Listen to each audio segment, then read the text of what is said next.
Renee Tajima-Peña's opinion piece, published June 16, 2017 on asiasociety.org, adapted by Miss O'Donnell.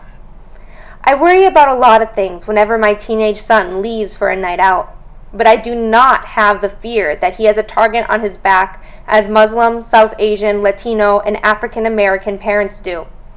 At this moment and in this year, acts of racism and violence are lined up more favorably for Asian Americans, at least those who are not brown. That can change at any time, however. We have been there before, and it is likely we will be there again. 35 years ago, Lily Chin, an immigrant from China, lost her only child Vincent when an auto worker named Ronald Ebens bludgeoned him to death with a baseball bat. When I filmed the documentary about the case, Who Killed Vincent Chin, a police officer that witnessed the attack told me his skull was obviously broken. There was brains lying on the street. From my experience of being on the street for so long, the man was a goner. What could have angered Ebens enough to hunt Chin down and take a baseball bat to his head? Ebens was a family man with no criminal record and had a great job at Chrysler. He had everything to lose. I never bought the argument that anger over Japan's car imports drove Ebens to murder. Certainly, economic resentment towards the Japanese was one ingredient.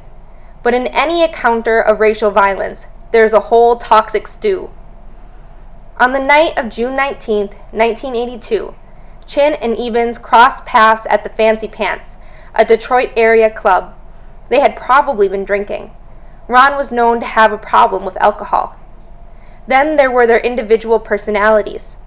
Chin did not fit anyone's stereotype of an Asian male or passive model minority. He was an outgoing guy who played football in high school. His friends told me that he was not the type to turn the other cheek. And here he was in a fight with two white guys who outnumbered and outsized him. What kind of rage was inside Ebens' head while an Asian American was, as the witness Starlene described it, busting up he and his stepson Michael Nitz?